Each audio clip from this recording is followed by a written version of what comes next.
땅에 백두산 바람이 세차게 일고 있습니다.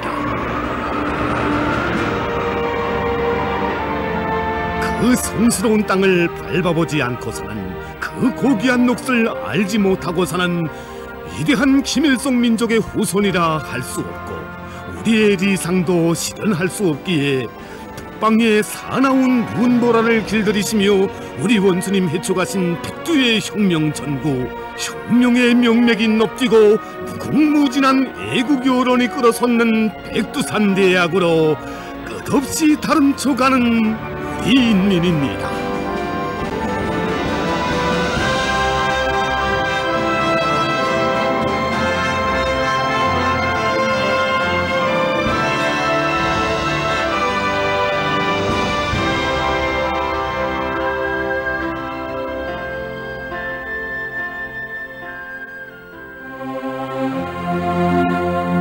버천보 혁명 전적지에 대한 우리의 기행길은 위대한 수령님께서 버천보 전투를 조직 진행하신 버천군 읍거리로 이어졌습니다. 역사 기록에 의하면 여기 버천보에 사람들이 살기 시작한 건 1870년대부터였다고 합니다.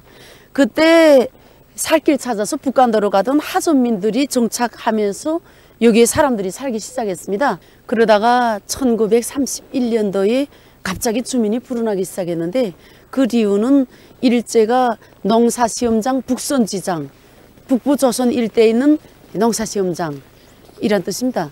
이걸 여기 버천보에 내오면서 여기저기서 사람들을 강제로 많이 끌어왔기 때문이었습니다. 그래서 버천보 전투 전에는 세대수가 300여 세대, 인구수로 보면 1380여 명 되었습니다. 그래서 이 압록강 일대에서는 비교적 큰 부락을 형성하고 있었습니다. 이 고장을 버천보라고 부르게 된 것은 한자로 보면 넓을 버자에 하늘천자, 보루 버자를 써서 하늘 아래 첫 동네에 있는 군사요충지란 뜻입니다. 당시 버천보에는 면사무소, 경찰관 주재소, 농사시험장, 우편소, 산림보호구 등 이런 기관들이 다 들어앉아 있었는데 이 기관들은 다 인민들을 착취하고 약탈하기 위한 일제의 말단 식민지 통치기구들이었습니다.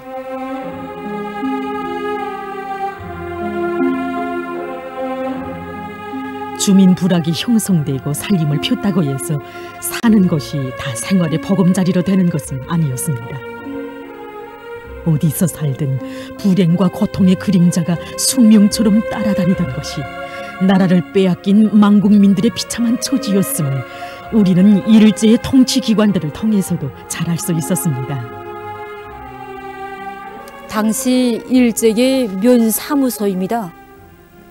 원래 우리 버천보는 함경남도 갑산군 버해면에 속해 있었습니다.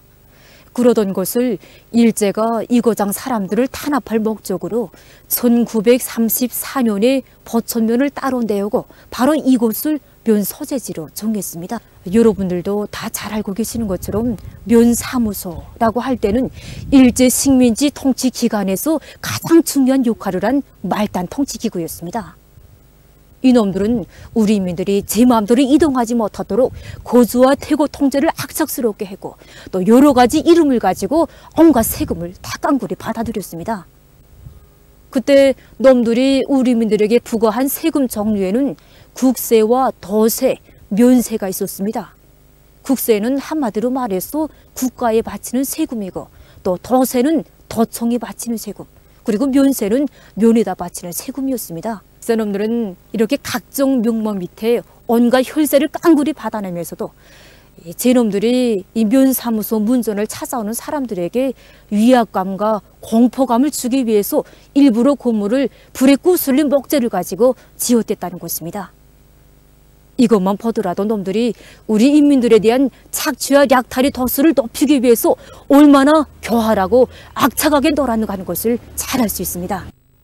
이 건물이 바로 일제가 1918년에 지은 경찰관 주재소입니다. 여기에는 가죽 마스크와 가죽조끼, 그리고 못판과 수세를 비롯한 여러 가지 검은 도구들이 있는데 놈들은 이것을 가지고 우리 인민들과 애국자들을 악착하게 고문했습니다. 이 가죽조끼는 물에 놓두면 불어나는데 놈들은 이것을 사람들에게 입히고 난로 옆에 세워 적기가 서서히 마르게 했습니다. 그러면 적기가 줄어들어서 사람의 몸통을 사정없이 저였습니다. 그 고통이 얼마나 컸는가 하는 것은 해산사건 때 일제에게 체포된 박달 동지가 바로 이런 가죽조끼 고문으로 이 갈비뼈가 다 부서지고 척추가 부려져 폐인으로 된 이 한 가지 사실만으로도 잘 알 수가 있습니다.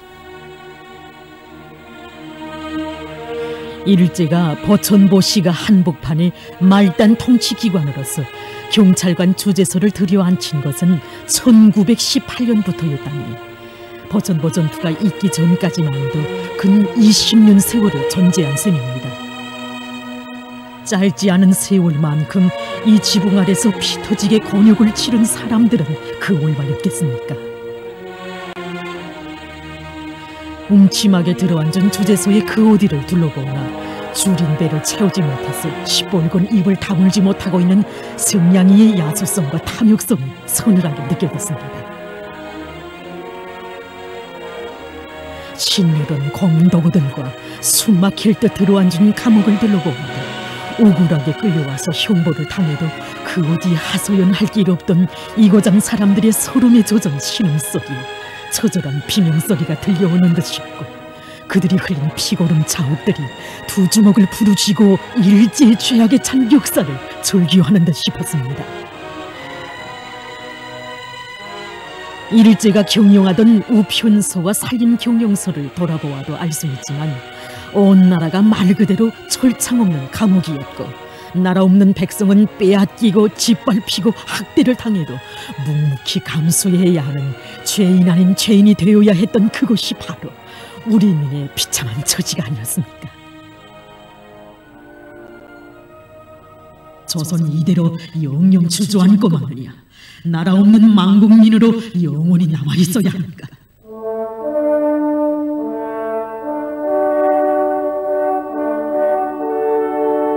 역사의 이 물음 앞에 운명적인 대답을 주어야 했던 그 시기, 저국민들이 겪는 비참상을 두고 누구보다 제일 가슴 아파하신 분은 위대한 수령 김일성 동지이셨습니다. 우리가 정을 잡고 혈전혈투를 벌이는 것은 무엇 때문인가? 인민들에게 하루빨리 서광을 안겨주기 위해서가 아닌가? 저국 인민들에게 햇빛을 안겨주자, 희망을 안겨주자, 원수 일제의 머리 위에 불벼락을 안기자. 서부대가 아니라 대부대로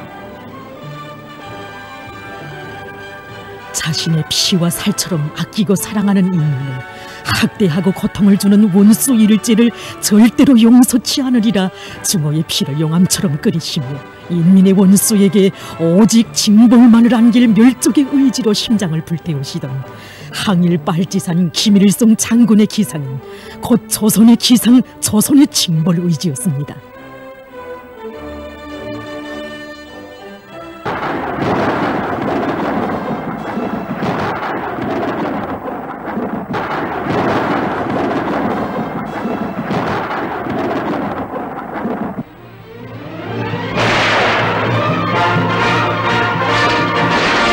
죽은 반항도 못하고 죽고 도망치다.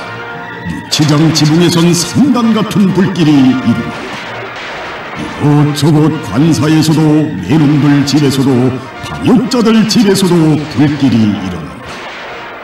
캄캄한 하늘을 산산이 옥무로 찢어 쪼박쪼박 태워버리며 불길이 일더니 만세 소리 터진다.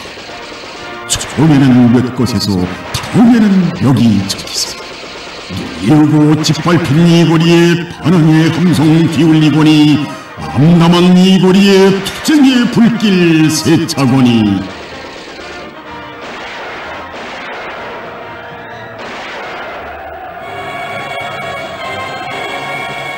이 탄알 자리들을 좀 보십시오. 그때 경찰놈들이 얼마나 혼이 나갔던지 혁명군이 탄알 자리를 보기만 해도 소름이 끼친다고 하면서 이렇게 나무를 깎아가지고서 청탄 자리들을 묘버렸습니다. 이뿐이 아니었습니다. 버천보 전투에서 놈들이 얼마나 혼쭐이 났는지 우편소를 다시 짓지 못하고 개인집을 얻어서 곁방살이를 하면서 업무를 보았는가 하면 농사 시음장 장장놈은 전투가 끝나기 바쁘게 사직서를 내고 번국으로 출행난을 놓았습니다.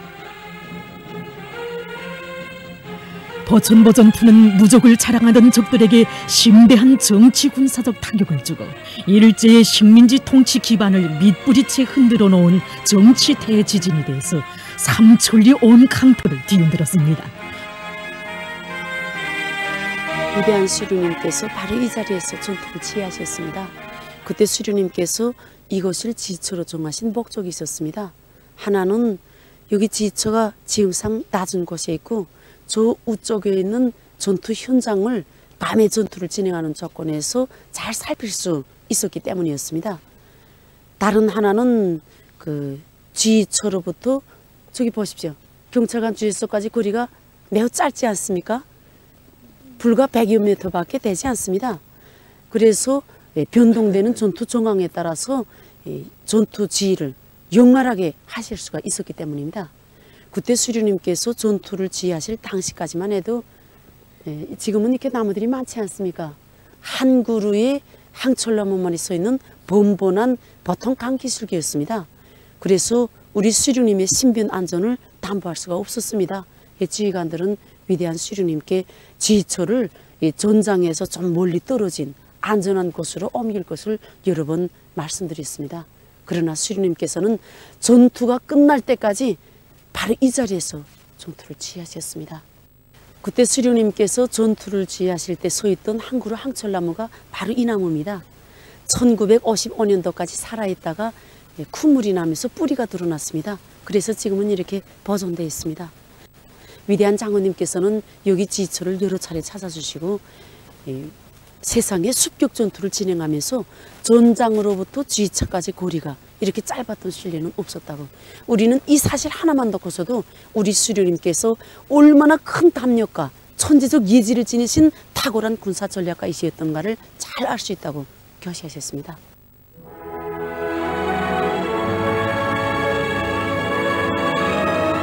옴페호도 방비수단도 없는 그야말로 지용이 완전히 노출된 곳에서 전투를 지휘하신 그날의 수령님의 모습을 우러러는 아니 우리 혁명의 준엄한 연대기들을 뜨겁게 달구어주던 잊지 못할 역사의 지명들이 떠올랐습니다.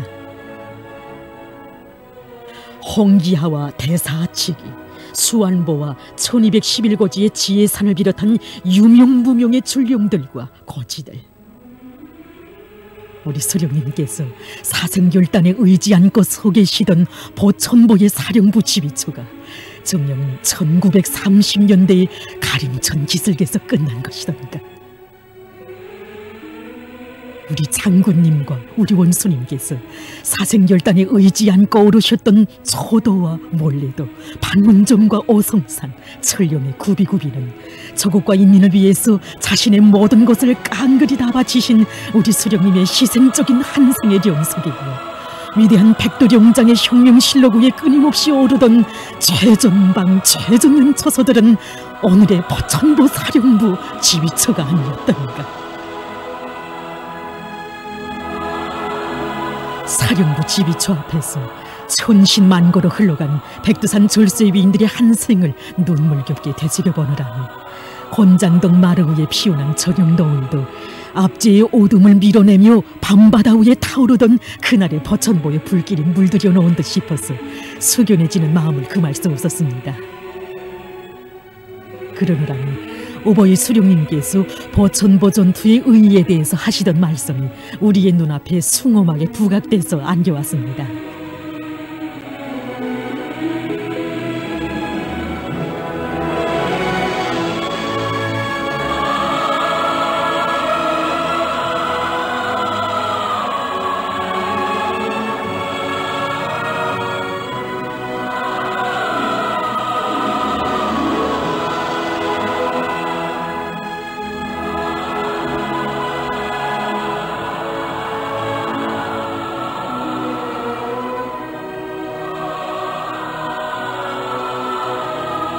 지난 저우방 전쟁 시기도 그렇고 반세기 이상 계속되는 적들과의 대결전에서 우리 인민이 연전전수할 수 있는 그 비결은 어디에 있겠습니까? 위대한 수령 김일성 대원신께서 항일무장 투쟁식에 창조하신 영원한 전법과 전술이 그 계승이며 위대한 승리가 아닌가 저는 생각합니다. 경의하는 최고 사령관님께서 말씀하신 것처럼 이 위대한 백두의 전통만 있으면 우리 인민은 어제뿐 아니라 오늘도 내일도 영원히 승리 역사만을 기록할 수 있다는 신심과 낙관을 가지게 됩니다.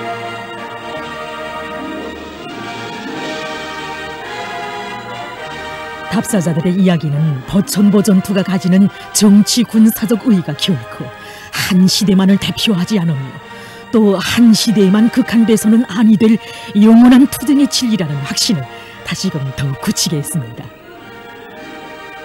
그가 누구든 어디에 있든 우리의 존엄과 행복을 건드리려는 자들은 항복소에 도장을 찍을 놈도 없게 가차없이 쓸어버리고야 말 멸적의 징벌 의지로 위엄찬 김정은 동지는 오늘의 빨치산 김대장의 힘을 역사의 땅 버천보는 소리쳐 외치고 있었습니다.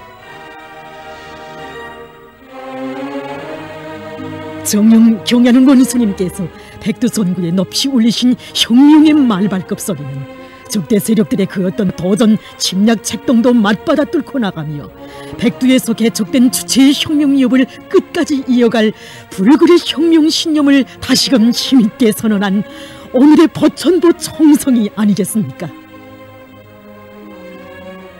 그렇습니다. 치면 쓰러지는 것이 원수요 싸우면 반드시 이기는 것이 위대한 용장을 모신 자주적 인민이며 혁명의 총대를 억세게 틀어지면 그 어떤 강적도 단매에 쓰러뜨릴 수 있다는 바로 이것이 경연 원수님께서 열어주신 백두의 칼바람 휘몰아치는 한겨울의 답사 행군길에서 다시금 새겨 함께 된 마음이었습니다. 버천보는 오늘도 외치고 있었습니다. 최후의 승리자가 되려거든 버천보의 불길처럼 원수들에게 무자비하라. 우리의 자주권, 생존권, 발전권을 위협하는 원수들을 혁명의 총대로 쓸어버리라. 밤바다와 같이 움실거리는 군중을 태양처럼 높이 오르신 20대의 청년 장군 김일성 장군의 추상 같은 외침이 오늘도 하늘 땅을 진감합니다. 동포들이여, 저 불길을 보느냐? 조선은 죽지 않았다. 조선의 정신은 살았다. 조선의 심장도 살았다. 불을 지르라. 원수의 머리 위에 불을 지르라.